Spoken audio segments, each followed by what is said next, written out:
Hello hello friends, good morning, जय श्री कृष्ण, राधे राधे। कैसे हैं आप सभी? आशा करती हूँ कि आप सब बहुत अच्छे होंगे, खुशहाल होंगे और सेहतमंद होंगे। बोलने पे कोई टैक्स नहीं लगता है, बोलना फ्री रहता है, हम जितना चाहे उतना बोल सकते हैं। इसका मतलब ये नहीं है कि हम कहीं पे भी कुछ भी बोलते जाए।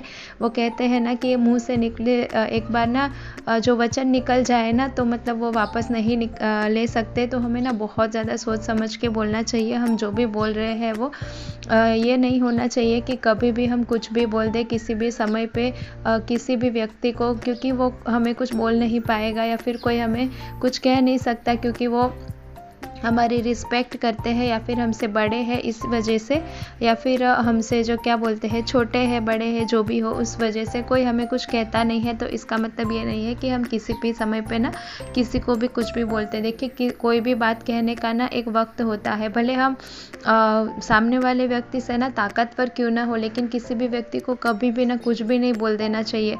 बोलने से पहले ना हमें 100 बार सोच के बोलना चाहिए कि हम किसी व्यक्ति को क्या बोल रहे हैं। बात जब दोस्तों की आती है या फिर ऐसे किसी पर्सन की आती है या फिर सिर्फ नॉर्मल बातें बोलनी होती है तब तो हमें बोल सकते हैं, लेकिन ऐसी बातें जो किसी के मन को चुभ सकती है, ऐसी बातें बोलने के लिए ना कम से कम हमें 100 बार सोचना चाहिए और उसके बाद ही बोलना चाहिए।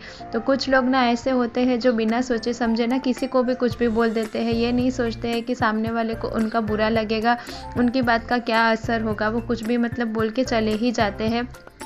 ऐसे लोग ना मतलब फिर उनकी बातों की या तो कोई वैल्यू नहीं रह जाती है या फिर कोई उनकी बातों को ध्यान नहीं देता है।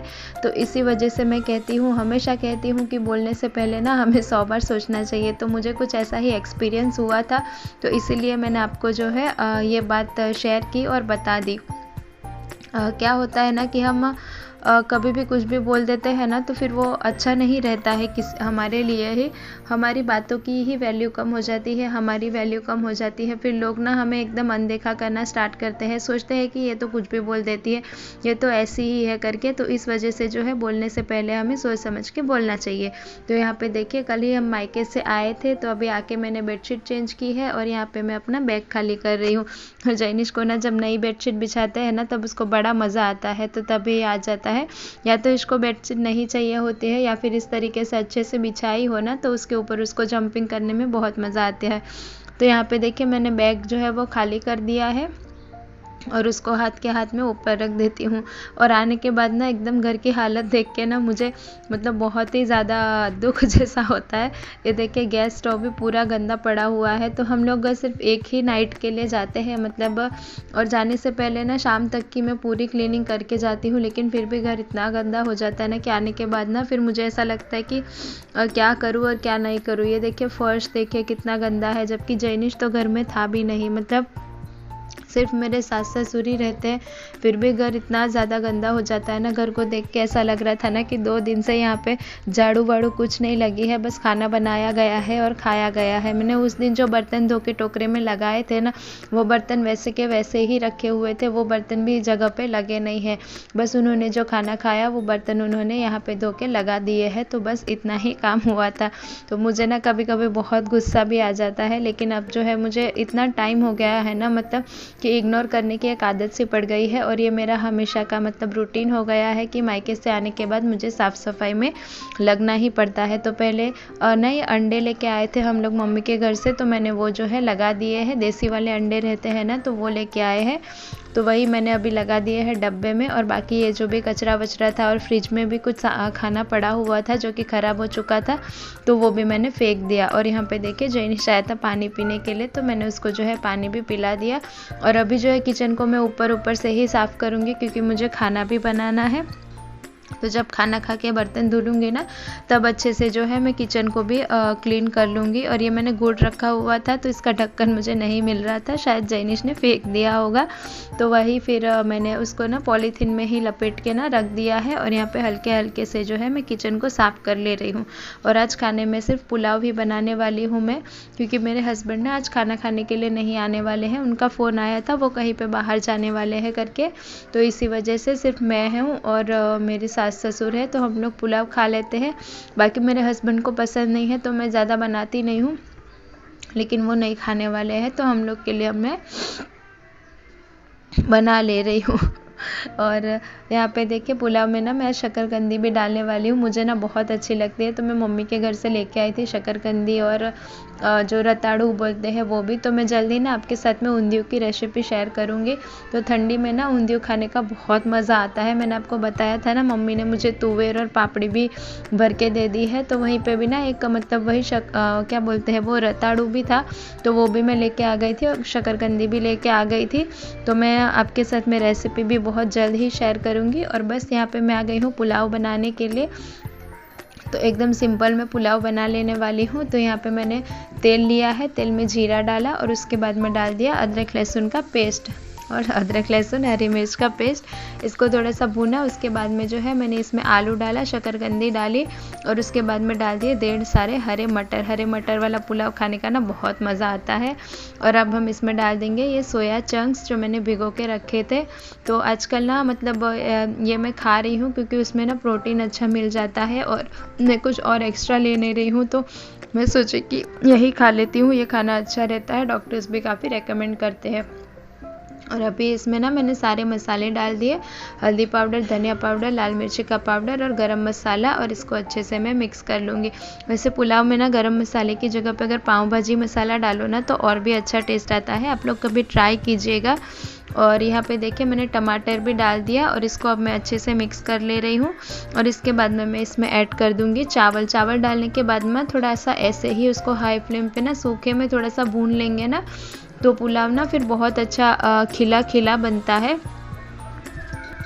और अभी मैं वॉइस ओवर कर रही हूँ ना, तो पीछे से इतनी आवाज़ आ रही है ना, तो मुझे लग रहा है कि गाना अगर आ गया ना इस वॉइस ओवर में तो पक्का कॉपीराइट आ जाएगा।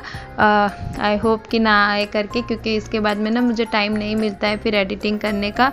तो ये देखिए मैंने पानी डाल दिया है इसमें और इसके बाद में इसको मैं 3-4 सीटी होने तक पका लूँगी। और इसके बाद में यहाँ पर मैं झाड़ू लगा ले रही हूँ। तो मैंने आपको बताया था ना कि ऐसा लग रहा है कि घर में 2 दिन से झाड़ू ही नहीं लगा हुआ है, इतना मतलब कचरा हो जाता है ना। तो मतलब घर पे ऐसे रहते कैसे हैं, मुझे तो कभी कभी ऐसा लगता है इतनी गंदगी में रह कैसे लेते हैं।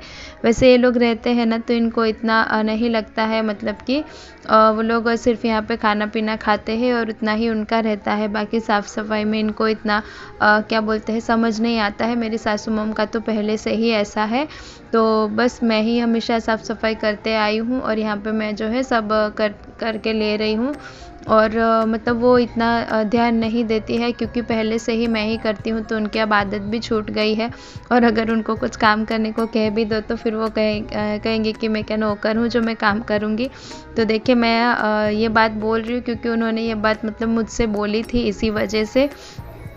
तो आप लोग प्लीज़ कुछ गलत मतलब मत निकालिएगा। और यहाँ पे देखिए ये सिंक भी ना काफ़ी गंदा हो चुका था, तो मैंने इसको अच्छे से जो है ये फ़िनाइल डाल के साफ़ कर लिया है। तो ये भी बहुत अच्छे से क्लीन हो गया था। एक्चुअली ना ये नल टपक रहा है ना, उस वजह से ना इसमें काफ़ी काला काला सा पड़ जाता है।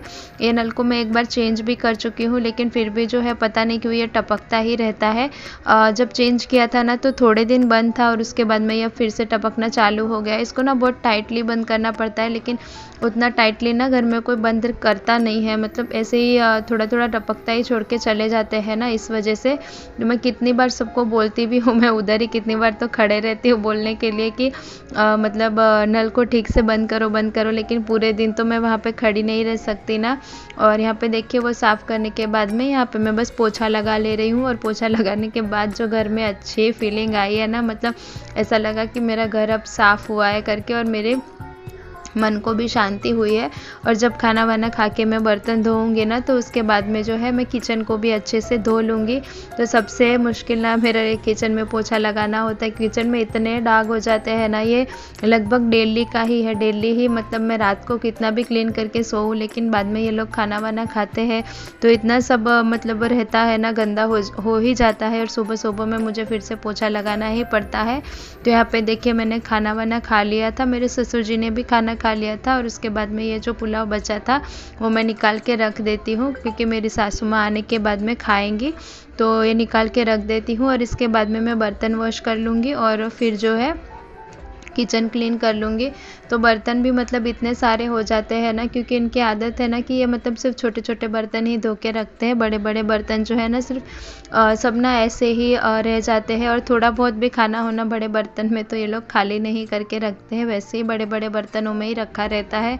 तो आने के बाद ना इतना बहुत सारे बर्तन वगैरह हो जाता है ना, तो सच में कभी कभी मुझे बहुत गुस्सा आ जाता है। लेकिन मैंने वही बताया ना कि अब 4 साल हो गए तो मुझे इतना ना ये सब इग्नोर करने की आदत सी हो गई है। तो मैं अब इन सब बातों पे ना अपना गुस्सा निकाल के ना अपना मूड ख़राब नहीं करती हूँ और अपना टाइम भी वेस्ट नहीं करती हूँ। और प्लीज़ कुछ भी नेगेटिव कमेंट्स मत कीजिएगा, मैं जो है वही बताती हूँ, जो सच रहता है वही बताती हूँ। और बस यहाँ पे देखिए अपना जो है किचन क्लीन करना है मुझे, तो इसलिए सारा सामान जो है ना वो मैं नीचे उतार दे रही हूँ ताकि अच्छे से मैं इसको क्लीन कर लूँ। तो गैस स्टोव को भी ना मैं अच्छे से रगड़ रगड़ के साफ़ कर लूँगी। वैसे गैस स्टोव को जब हम लोग धोते हैं ना अच्छे से साफ़ करके, तो ये ना एकदम न्यू जैसा हो जाता है। जब इसको सूखे कपड़े से पोंछ दो तो बस इसको भी मैं अच्छे से रगड़ के धो लूँगी। और उसके बाद में ये जो ऊपर का पार्ट है ना उसको भी मैं अच्छे से जो है क्लीन कर लूँगी। तो फिर ना ये बहुत ही अच्छा मतलब एकदम चमक सा जाएगा। तो बस इसको साबुन और पानी से क्लीन कर लो ना तो भी ये बहुत अच्छा हो जाता है।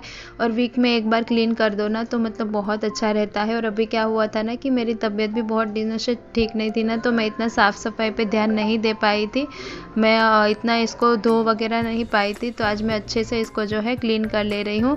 और ये मैंने वाइट कलर लगाया था ना, उसके बाद में सच में मुझे बहुत अच्छा लग रहा है। वाइट नहीं तो ब्लैक था ना तो पूरा बिल्कुल भी मुझे अच्छा नहीं लगता था। अभी वाइट में ना ये काफ़ी ज़्यादा क्लीन वगैरह रहता है, और ऑयल पेंट लगाने के बाद ना ये अच्छे से मतलब साफ़ भी हो जाता है। नहीं तो पहले सनमाइका था ना वो ब्लैक वाला, तो उस पर बहुत ज़्यादा चिपचिपाहट सी हो जाती है, लेकिन इस पर ना इतना चिपचिपाहट नहीं होती है।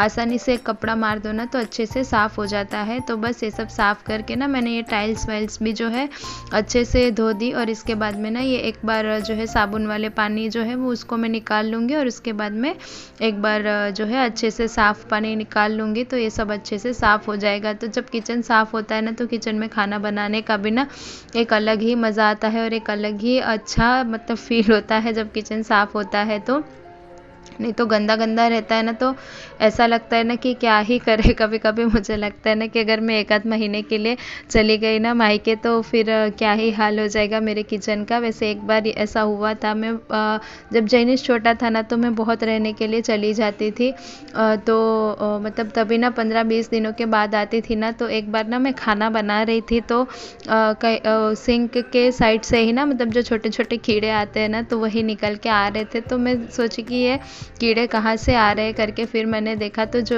साबुन का वो था ना तो उसी में से आ रहे थे। तो मुझे इतना गंदा लगा ना, तो तब से लेके आज तक मैं जब भी मायके से आती हूँ ना तो पहले साबुन का डब्बा और जो स्क्रबर वगैरह रहते हैं ना वो सब चेंज करती हूँ, और अपने किचन को ना अच्छे से क्लीन करती हूँ, क्योंकि गंदगी ना मुझसे ज़रा भी बर्दाश्त नहीं होती है। सच में अगर कहीं पे गंदा होता है ना तो मुझे बिल्कुल भी अच्छा नहीं लगता है। मुझे वहाँ पे रहने का, खाना खाने का, खाना बनाने का बिल्कुल भी मन नहीं करता है। तो मैं जितना हो सकता है ना, आप जानते ही होंगे मैं जिस भी हालत में हूँ, मेरी तबीयत अच्छी हो या ना हो, लेकिन मैं अपने घर को अच्छे से साफ़ सफाई रखती हूँ और अपना काम जो है अच्छे से करती हूँ, क्योंकि अगर घर क्लीन रहेगा ना तो हम लोग भी हेल्दी रहेंगे। तो इसी वजह से तो यहाँ पे देखिए अच्छे से मेरा किचन क्लीन हो चुका है। और बस फ्रेंड्स आज के इस व्लॉग को यहीं पे एंड करती हूँ, और अगर वीडियो में मैंने कुछ गलत बोला हो तो प्लीज़ मुझे माफ़ कर दीजिएगा। और बस चैनल पे नए आए हैं तो सब्सक्राइब ज़रूर कीजिएगा। Thank you so much for watching.